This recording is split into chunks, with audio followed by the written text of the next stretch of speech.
नमस्कार, आप देख रहे हैं देश का तेजी से बढ़ता हुआ news channel KTV news channel. आइए रुख कर लेते हैं आज की बड़ी खबरों का। कैबिनेट बैठक में लिया गया बड़ा फैसला, हिंदुस्तान जिंक में अपनी पूरी हिस्सेदारी बेचेगी केंद्र सरकार। 36,500 करोड़ रुपए मिलने की है उम्मीद। कर्नाटक सड़क हादसे पर प्रधानमंत्री नरेंद्र मोदी ने जताया शोक, मृतकों के परिजनों को 2-2 लाख रुपए की अनुग्रह राशि देने की करी घोषणा। अंतर्राष्ट्रीय मुद्रा कोष की प्रमुख क्रिस्टलिना जॉर्जिवा ने भारत से की अपील, कहा गेहूं निर्यात प्रतिबंध के फैसले पर जल्द फिर से विचार करें। NSA अजीत डोभाल आज जाएंगे कजाकिस्तान, क्षेत्रीय सुरक्षा वार्ता में लेंगे हिस्सा। महंगाई को काबू में लाने के लिए केंद्र सरकार ने लिया बड़ा फैसला, गेहूं के बाद चीनी के निर्यात पर 1 जून से लगाई पाबंदी। मुंबई में 2 पहिया वाहन की पिछली सीट पर बैठने वालों के लिए हेलमेट हुआ अनिवार्य, नहीं पहनने पर यातायात पुलिस लगाएगी जुर्माना। झारखंड में सरकारी स्कूलों में पढ़ाई जाएगी शिबू सोरेन की जीवनी, भाजपा ने जताया ऐतराज, कांग्रेस ने किया फैसले का स्वागत। सपा सुप्रीमो अखिलेश यादव ने फाइनल किए राज्यसभा उम्मीदवारों के नाम, डिंपल यादव, कपिल सिब्बल और जावेद अली खान के नाम पर लगी मुहर। केंद्र सरकार ने तोड़ा महंगाई का चक्रव्यूह, अब खाने के तेल पर खत्म किया टैक्स, जाने उपभोक्ताओं को कितना होगा फायदा। दिल्ली के पर्यावरण मंत्री गोपाल राय ने दी अहम जानकारी, कहा SUP चीजों के विकल्प को बढ़ावा देने के लिए दिल्ली सरकार 1 जून से साप्ताहिक मेले लगाएगी।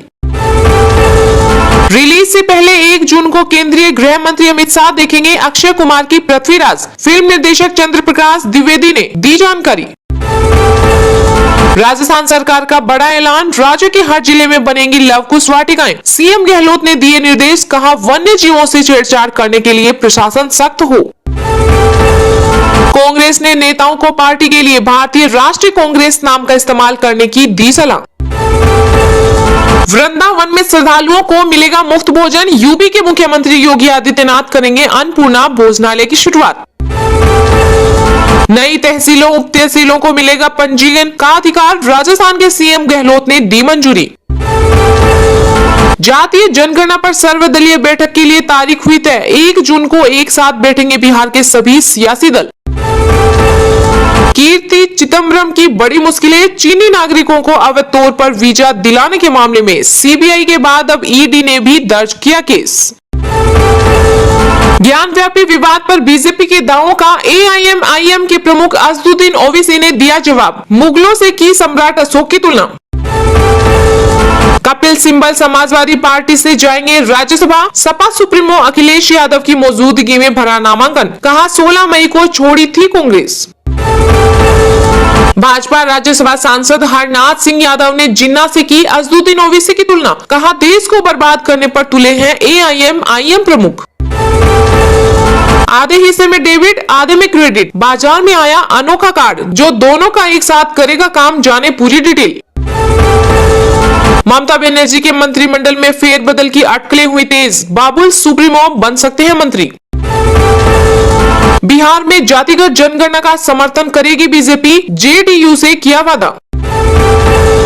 देश में कोरोना के मामलों में हुई मामूली बढ़ोतरी, पिछले 24 घंटे में सामने आए 2124 नए मरीज, संक्रमण से 17 लोगों की हुई मौत। आम आदमी पार्टी के राष्ट्रीय संयोजक अरविंद केजरीवाल से बोली कश्मीरी पंडित, कहा वोट के लिए मोहरों के रूप में होता है उनका इस्तेमाल।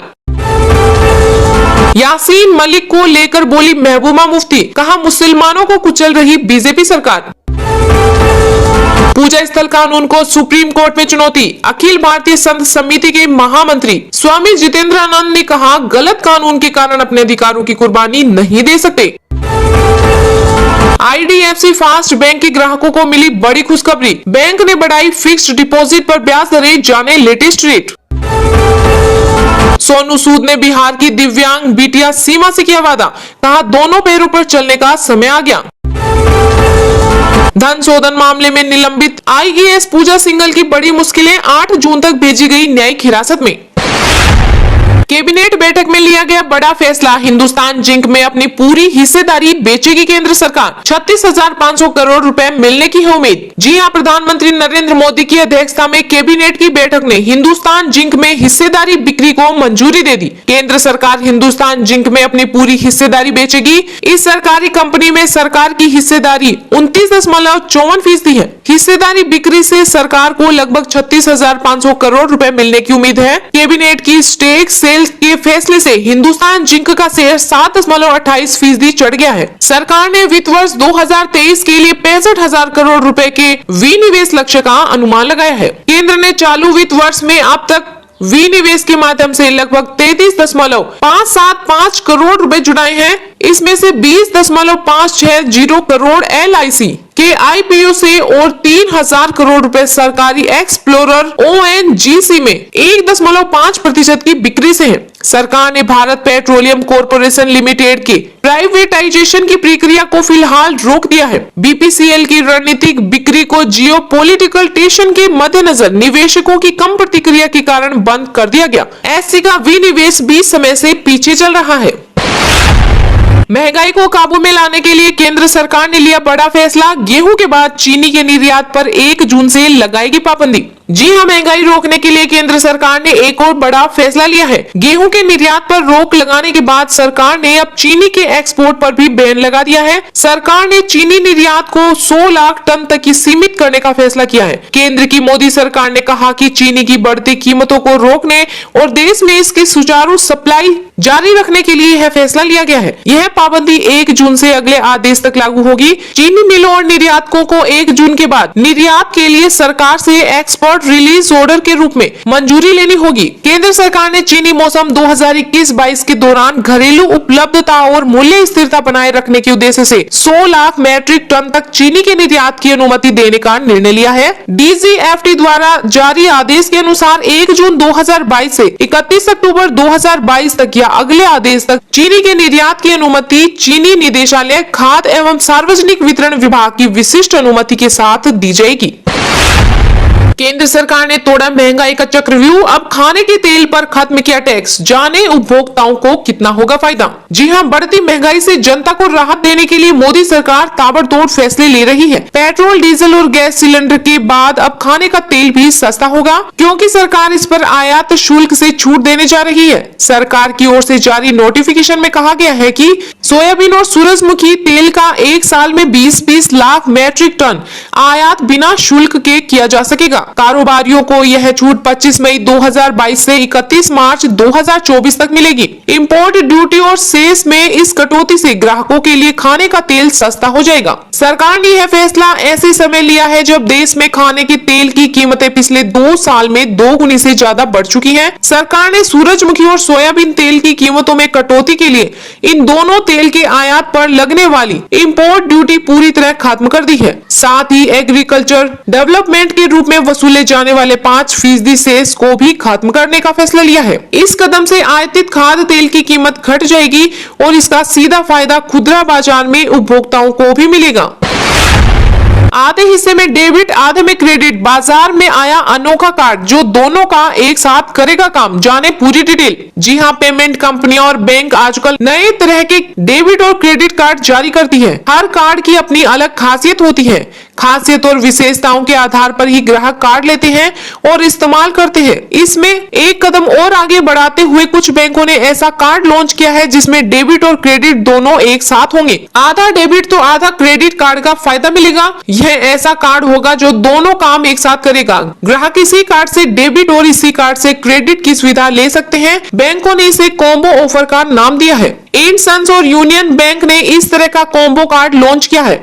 इंडसंस बैंक के कार्ड का नाम ड्यूमो और यूनियन बैंक के कार्ड का नाम कॉम्बो रखा गया है। डेबिट और क्रेडिट कार्ड वाले कॉम्बो में 2 चिप और 2 मैग्नेटिक स्ट्रिप लगी है। एक चिप डेबिट के लिए तो दूसरी क्रेडिट के लिए। ऐसा ही मैग्नेटिक स्ट्रिप के लिए है। इसी चिप और मैग्नेटिक स्ट्रिप में ग्राहकों की पूरी जानकारी और लेन देन का पूरा रिकॉर्ड दर्ज होता है। इंडसंस बैंक ने डबल कार्ड की सुविधा देने के लिए वीजा से समझौता किया, जबकि यूनियन बैंक का रुपए के साथ सहमति है।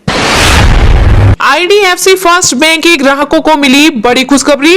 बैंक ने बढ़ाई फिक्स्ड डिपॉजिट ब्याज दरें, जाने लेटेस्ट रेट। जी हां, प्राइवेट सेक्टर के बैंक IDFC फर्स्ट बैंक के कस्टमर्स के लिए अच्छी खबर है। बैंक ने अपने फिक्स्ड डिपॉजिट पर ब्याज दरों में इजाफा किया है। बैंक ने 2 करोड़ रुपए से कम अलग अलग अवधि में फिक्स्ड डिपॉजिट पर ब्याज दरों में 1% का इजाफा किया है। IDFC फर्स्ट बैंक की फिक्स्ड डिपॉजिट की यह नई दरें 23 मई को लागू हो गई है। इन नई दरों के मुताबिक बैंक अब फिक्स्ड डिपॉजिट पर न्यूनतम 3.50% और अधिकतम 6.25% ब्याज देता है। IDFC फर्स्ट बैंक की ऑफिशियल वेबसाइट के मुताबिक बैंक ने 2 करोड़ रुपए से कम वाले 7 दिन से लेकर 2 साल तक की अवधि के फिक्स्ड डिपॉजिट पर ब्याज दरों को रिवाइज किया है। अब 7 से लेकर 29 दिन के FD पर 3.50% ब्याज मिलेगा। 30 से लेकर 90 पर 4%, 91 से लेकर 180 दिन पर 4.50% और 181 दिन से लेकर 1 साल से कम अवधि पर 5.75% की दर से ब्याज मिलेगा। IDFC फर्स्ट बैंक ने बताया कि बैंक सीनियर सिटीजन को फिक्स्ड डिपॉजिट पर ज्यादा ब्याज ऑफर करता है। इसमें सीनियर सिटीजन्स के लिए फिक्स्ड डिपॉजिट पर मिनिमम 4% और अधिकतम 6.75%